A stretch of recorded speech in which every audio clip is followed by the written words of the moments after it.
You are now witnessing the eighth interview on the English Corner podcast. You already know who it is. It's your host, the legend Todd Finney himself. Hey man, I got a special guest in the building with me tonight. Y'all know who it is. Professional boxer Alex Martin. Alex, man, what's good? What's up? What's up, bro? What's up, man? What's going on I with at the gym right now. At one of the gyms I be training the kids at. you? Okay, that's what's up, man. That's what's up. Yeah. Like before we get started, man, I just want to thank you, for taking the opportunity, coming on my podcast, man. So I really appreciate this. Oh, no problem. All right, yeah. So let's just go ahead and get into it, man. Like, so you from Chicago, right? Chicago, Illinois. Yep. Okay. Yeah. So I On know the move. Chicago. Yeah, I know Chicago. Is like a real tough state. To grow up in. A lot of violence and stuff like that. So, like, tell us how you basically got into the sport of boxing. Back got into the sport of boxing on my last day of sixth grade. June 4th, 2002 was the day I got into boxing. I had got into a street fight right before then, and my dad broke. It was a gym already open, and my dad wound up taking me to this gym that I opened. I was one of the first ones in this gym called the Harvey Boxing Club. Okay. So you say you basically started because you said you got into a fight. Yeah, I was getting into a lot of fights in school, street Okay. fights in school. So my dad Okay. wanted me to take that energy somewhere else, so he put me in a boxing gym. Okay. Yeah. So like, tell us like how old were you? When you first became an I amateur. was I was 12 years old. My first amateur fight was July. I remember July 21st, 2002, Danville, Illinois. Wow. And you was 12 years old. 12 years old. I wanted to fight so bad that they ain't had nobody in my weight class because I was only 85 pounds. And it was back then they didn't care about weight classes like they do now, like weight age limit. Then I looked at like a little chubby kid that was same height as me, but I weighed about 30 pounds. I told my coach, what about him? My coach said he 30 pounds heavier than you. I said, I don't care. Match me with him. And he matched me with him. I wound up losing the fight because I ran out of gas. I won the first, second, and then I lost the third round. And they Okay. wound up giving him the fight because I ran out of gas. Laid on the rope the whole third round, and I lost the fight. All right. Yeah. So your amateur career, you got like over 175 wins, right? And you had like 30 something losses, right? I had 176 wins and 35 losses. Yep, that was my Okay. record. Wow. So you had over 200 fights. 200 fights as 211 to an be amateur. exact. Yep. Yeah. So like tell us, like when you're at such a young age, how do you focus, strictly on boxing, because like the normal teenager, they like to party, they like to chase women. So like as a young teenager, how did you like manage, just to stay focused completely on boxing? Well, when I was in the gym, when I first came in that gym, I had a lot of competition in that gym around my weight class. We had coach's son that was in the gym. We had other fighters in the gym. They would tease me about how I wasn't good because I wasn't as good as everybody else. So I know I had to work hard to get as good as they were. And I wanted to beat them so bad in sparring. We used to spar almost every day. Nate Skoda, my old coach, RIP to Nate Skoda, he used to have us spar every day. And I knew I wanted to be the best of them. I wanted to stand out. So I trained extra hard for it.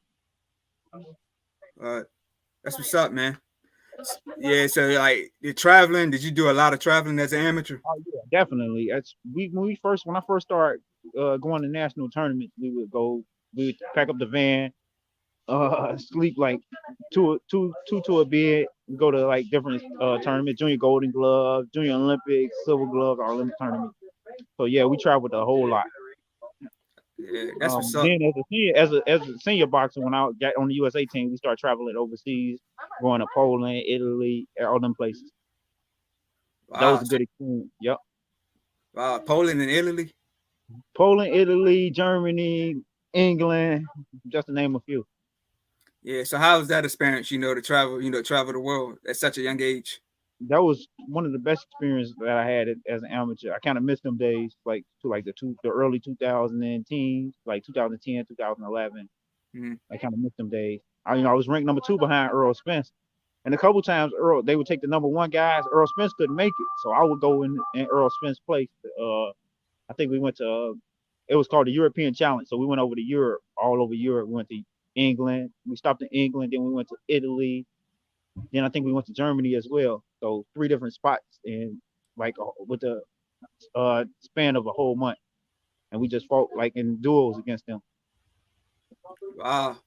Yeah, you said you was ranked number 2 behind Earl. Yeah, Earl was number 1. I was number 2 in 2010. I lost to him in the USA Championship Finals. Wow, that's what's up, man. Yeah. So like, tell us, like, when you got the word that you first turned pro, that you was about to turn pro. I won the Golden Glove Nationals in 2012, but I thought I was just gonna turn pro, and I thought somebody was just gonna sign me right after winning the Golden Glove Nationals. I didn't get signed by nobody, so I was like looking for like local fights, and a couple of them fell through. Like I remember like for different reasons they falling through, and I didn't fight my pro debut for a whole year. So I had won the National Golden Gloves, and I was thinking about fighting amateur again because I couldn't get no fight. So I ain't turned pro. In 2012, I won the National Golden Gloves. I ain't turned pro until April of 2013. That was my pro debut. I finally made my pro debut April of 2013. So you said it was hard for you, to find Yeah, it's fights. hard to get a fight. Just like a few fights just was falling through. One show got canceled. Another guy didn't make weight. Just different reasons. Got you. Yeah. So like, tell us like when you first got signed with like Golden Boy. First, I got signed with PBC. I was with Premier Boxing Champions at first. I had signed with them. After I think I was sparring Carlos Molina. I was sparring him. He was getting ready to fight Eslandi Lara, and I signed with Carlos Molina. I mean, I was sparring Carlos Molina, and then somebody came through and seen the sparring session. They seen how good I was doing, and they were like, "Man, you got to check this dude out."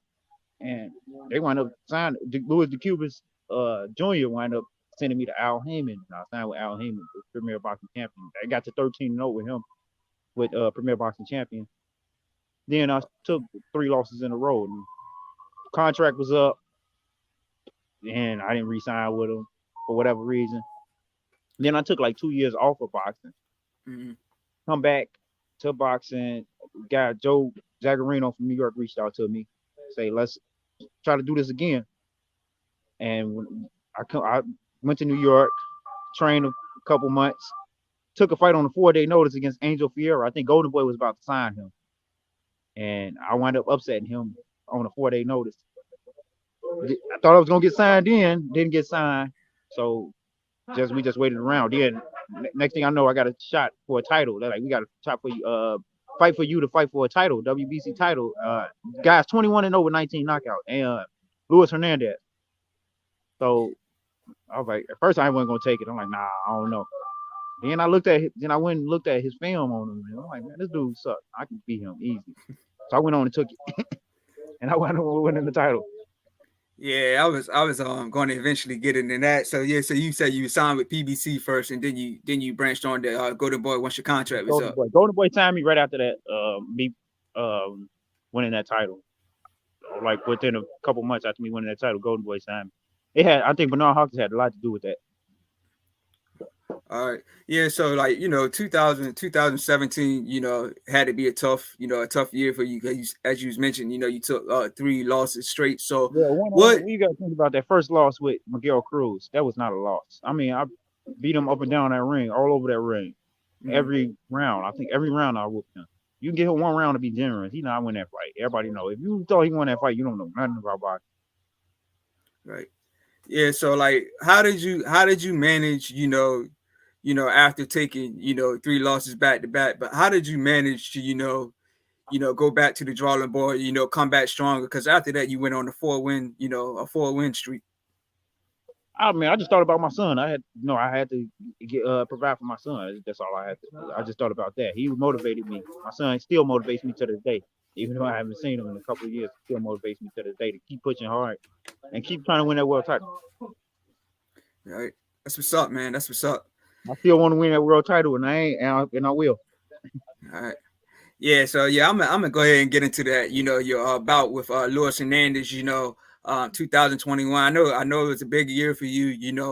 Fort Worth, Texas, Dickies Arena. A big stage. It was a lot of people in the house. Earl Spence was in the house. Terrence Crawford was in the house. Oscar De La Hoya, Bernard Hopkins, Chris Cyborg. So like, how did it feel, to beat Luis, Hernandez? You won on every single judge's scorecard. You won the WBC, Continental lightweight title. So like, tell us about the experience, man. It was a good experience at the time. It was like one of the best days of my life, to be honest. It was Yeah. for a long time. Like I Like, was going through I don't know, 2019 was a rough year. But the right, year before that, a year before prior to 2020 when we beat Angel Fiera, 2019 was a rough year. I didn't get a fight. I was not doing nothing. Wasn't seeing my son, so it was a rough year. So that year, I made sure I was on the grind mode. I made sure I was running every day. I made sure I was training every day. 2020 got the win. Same thing. I kept training. Then when that fight came, I made sure I was in shape because I know he's gonna come in shape. He's gonna come in shape. I made sure I was in shape. And to name after you named the guys that was there at the fight, Earl Spence, Terrence Crawford. Terrence Crawford actually came up to me after the fight and told me what a good job I did of boxing him. So I was kind of happy about that. oh, that's Chris what's up. Cyborg came up to me and asked me to take a picture with her. I didn't even know who she was until she asked me to take a picture. Like for real. Okay, that's what's up, man. I had to run up to you and get a picture as well, man. So Oh yeah, yeah, that was definitely a night to live. It was like a memory that I'll never forget. yeah, yeah. Facts. So you said Terrence Crawford gave you some words. Yeah, gave me some words, just telling me just some advice and how good I was doing. So I was kind of happy about that. That's what's up, man. That's what's The up. word got around that Rollies was in a audience. Rollies was in the audience. I had called Rollies out like a couple years prior to that fight when I was trying to make a comeback. I was just trying to fight anybody. But I heard Rollies was in the audience. Every time I hit dude with a punch, he was like, "Ooh, ooh." I heard Rollies was saying that by somebody. They're like Rollies was like, "Ooh, ooh." I was like, "Oh, okay." Uh, yeah, that's what's up. Yeah, yeah. So like, tell us about your fight with Michael McKinson. Did you did you go into that fight like kind of overlooking him since he didn't really have a lot of power? He only had like 2 KOs and 20 some fights. So did you look at him as like he could be as tough as any other opponent? Now let me tell you about that fight. I really wasn't even training for that fight. I wasn't. I was trying to get the Ryan fight. I was in camp for Ryan to try to get the Ryan Garcia fight. Then when that fell through, I went back home to Chicago and I just stopped training because I was like, man, me just stop training. Then they Okay. called me on 4 day notice. Oh no, like a 2 day notice. Yeah, they called me on 2 day notice for that fight. I was up there eating donuts, drinking root beer. I was like, you got any problem making 147? I'm 148 right now. I take the fight. I looked at him. I take the fight. So I shouldn't have never did that because I wasn't getting no sleep. Nothing. I ain't gonna say I overlooked him, but I know I could. If I with a full camp, I know I beat him easy. Right. Yeah, so like I'm not too familiar, with fighters from like Chicago, but I know about Adrian Granada. So like, did you ever like train with Adrian Granada before? Me and Adrian Granado fought so many times in the amateurs. We fought like 5 or 6 times in the amateurs. That's my boy though. We cool. We Oh just yeah. couldn't stand each other when we used to fight back in the day. We couldn't stand each other. We was like Oh, biggest rivalry, but we was cool. We got a lot of good talent coming out of Chicago. Kenny Sims, Adrian Granados, um, Dewan Johnson. He actually we came from the same gym. Josh Greer, Nathan Gallimore. There's a lot of oh, undiscovered talent out of Chicago. Definitely. yeah. I forgot all about Gallimore. Samaj Thompson. Okay. There's Yeah. a lot of good fighters out of Chicago. Yeah. We got up and coming fighters, Xavier Diaz, Michael. We got a lot of good fight talent in Chicago. Okay. Yeah, that's what's up, man. So you said you fought Adrian Granada a whole bunch of times in the amateurs. I never beat him. He always beat me. Even if I Oh, thought okay. I won a fight, they'd give it to him. Even if I thought I won a fight, they'd give it to him. He throw like a million punches. It's like hard to beat him in a fight. He throw a million punches and he don't stop coming. Wow. Wow. Yeah, so like I seen a post that you had posted that you trained with Tefimo Lopez, going into his fight with Sandor Martin. So what was that experience, like, training with Tefimo Lopez? We sparred a few times. Really, I didn't get a whole good camp out of that because I was only there for like 3 weeks. But the 3 weeks I was there, it was good. It was good work. Kind of gave me advice on how to beat Salvador what's his name? Salvador Martinez or Martin. Mm, I gave him some advice on how to beat him because he like to just keep stepping back and throwing the hook. I'm like, all you got to do is feint him, and when he try to throw the hook, drop down, shoot a right hand to the body, and then come upstairs with your left hook. I don't think he followed that advice because he could have beat him easily with that. right, right. Yeah, so like tell us about like when you're working on, trying to get fights signed and get deals done, do you deal like directly with like Oscar De La Hoya, or is like Bronner Hopkins involved in it as well? I really don't know. I think it's somebody else involved, like Razo or either Eric Gomez. Used to be my other manager. He just left Golden Boy. I don't know why it is. He just left. They used to negotiate things, but Joe Zaccarino, he sets up a lot of things for me. He's kind of like he acting as my manager, so he sets up a lot of fights. So he talked to them and he Okay, run it by me, and then we go from there. okay, that's what's up. Yeah. So like I know you've been calling out, Ryan Garcia for a long time, Yeah. and so I'll ask you this first. What do you think about his performance, with Tank Davis? I was disappointed. I thought he was gonna do better than that. He actually, I ain't gonna lie to you. I keep 100 with you. I think he just quit. He could have got up. Right, He should have got up. He should have sucked up his balls and got up for real. right, right. Cause Yeah, right, I'm seeing the referee count to 10. All of a sudden, you okay after the referee after the count is over with. You okay? Okay. Now you right. okay. Yeah, I feel you. I definitely feel you on that. But You get up I'm at from 10. You get up at 9. Come on now. right, right. Yeah, yeah. I'm from Maryland, man. So I was going for Tank all day, man. But yeah, We knew Tate was gonna win the fight. I just thought the Ryan was gonna do better than he did. right. Yeah. So let me ask you this. So now that he's took a loss, do you think that you could possibly get the fight with him, or That's like, what hey, I'm hoping. That's what I'm hoping. I'm hoping now that he took a loss, yeah, we can get that fight. He gonna need a comeback fight because especially if he want to fight Tank again. Tank is a southpaw. I'm a southpaw. You want to tune up? I take that fight. Even though I know I'm a lot taller than Tank, I'm same around the same height as Ryan Garcia. I'm 5'10", 5'11". So, but I'm a southpaw. You want to? What other mm, southpaw could you fight?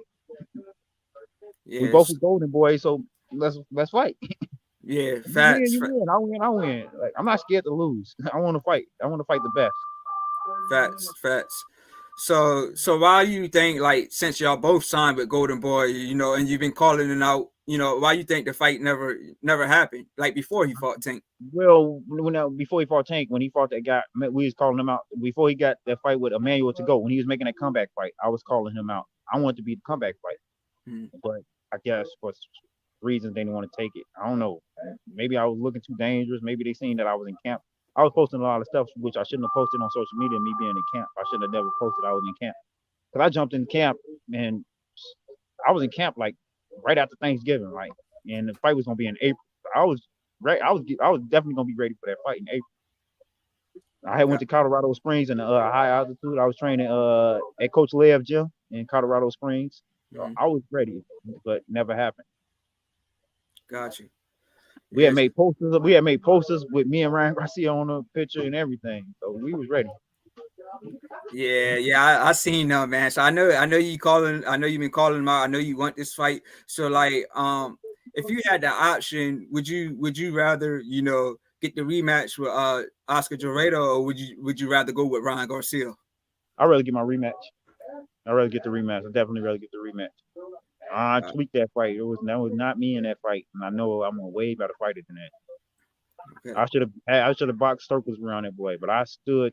I chose to listen to the crowd and play within the crowd and just stand in front of him and bang, try to take his head off. I shouldn't have did that. I should have just stuck with my game plan and boxed. I would have beat him easily, just like I beat Hernandez, because they had a similar style. They from the same city, Chihuahua, Mexico. They both was good fighters, but I just knew how to beat both of them. They got the same style. Yeah. Oh, you said they both from the same city? They both from Chihuahua, Mexico. Oh, okay. Yeah, so Yeah. So do you think you will get the rematch? I'm hoping they give me the rematch. I know I probably got to get a couple wins before I get a rematch, but I'm hoping they give me that rematch. Okay.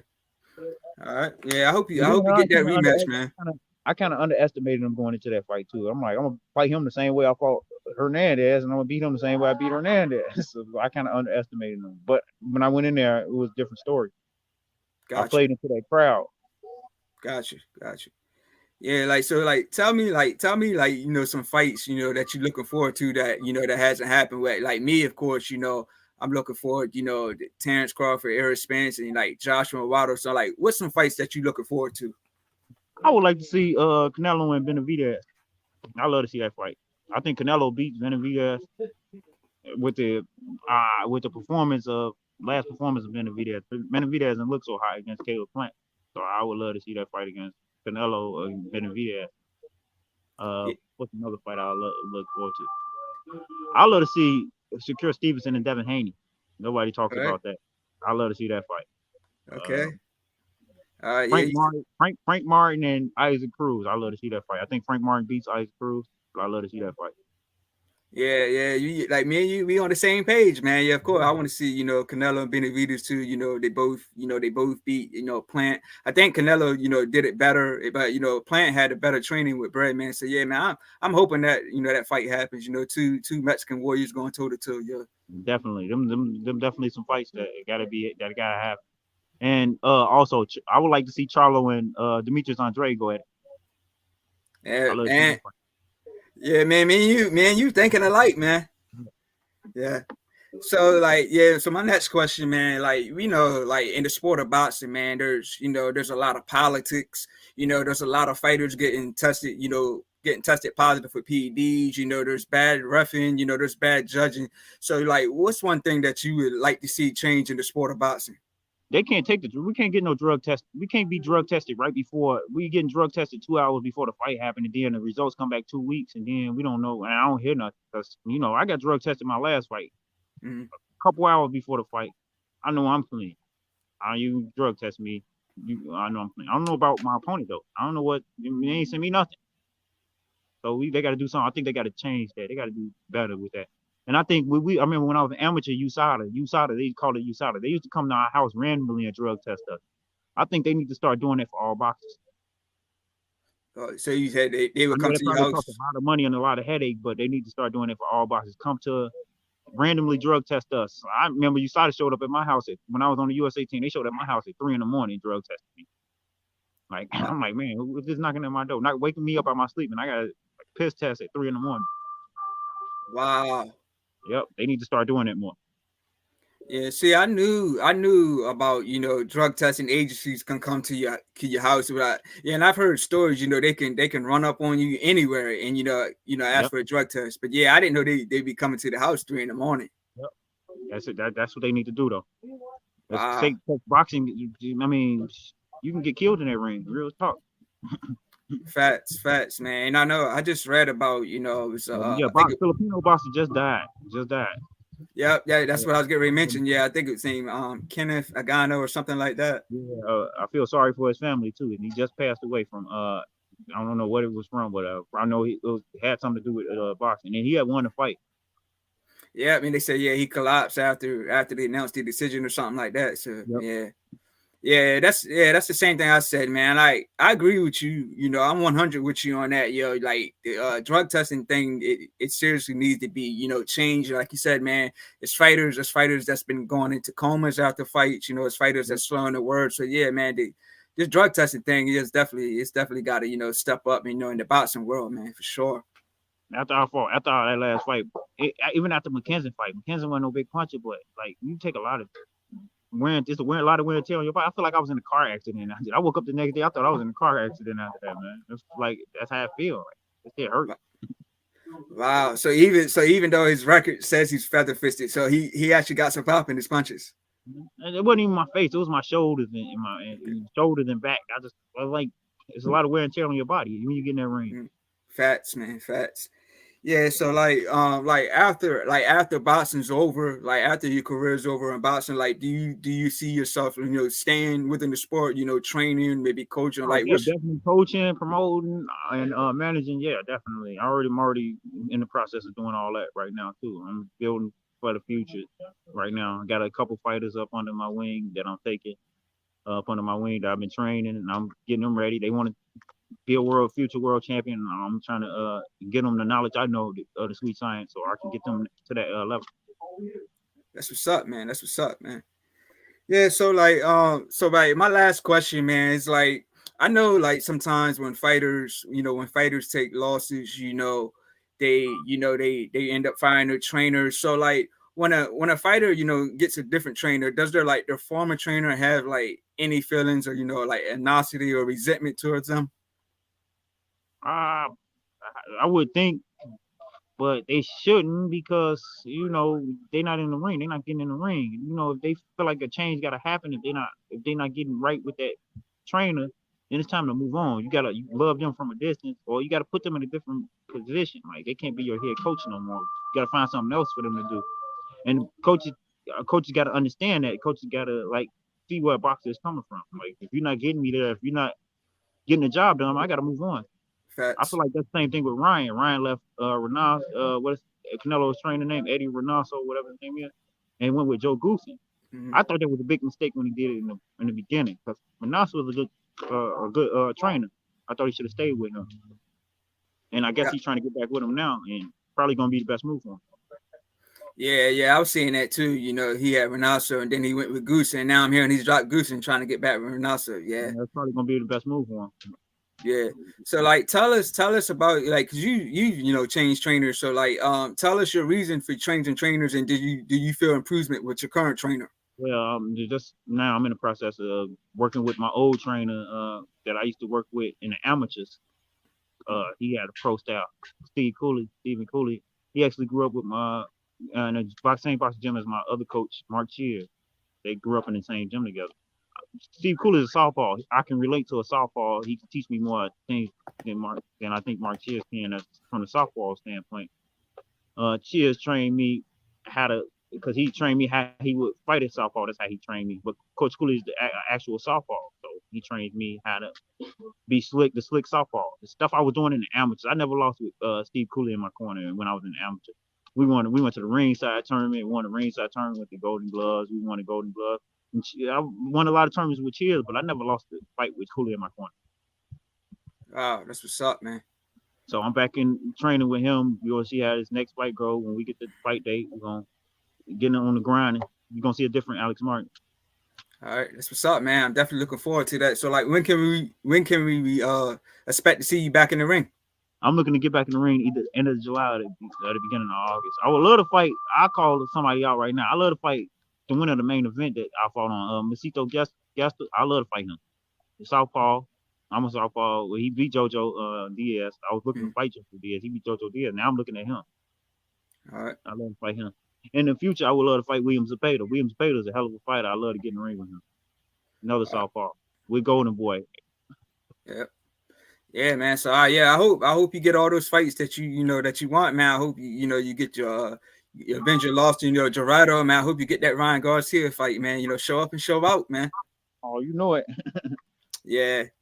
Yeah, so man, like I said, man, we'll probably close this one out, man. Almost a half an hour strong, man. I appreciate your opportunity, for coming on, giving me your knowledge and your wisdom. Mhm. So we appreciate you, man. Yeah, Yep. yeah. Let We gotta me look let out for me these put fighters this too, picture man. up. We gotta look out for these my next generation of fighters right here, man. Working hard, man. You know it. Okay, that's what's up, man. Salute, salute. All right. But, Yeah, let me. So before we close this out, man, I'm gonna get your social, man. I'm gonna put this picture up too. Let me 1 second. you can follow me on Instagram, Shottown Heat 135. All right, let me put this picture up. All right, can you see the picture, bro?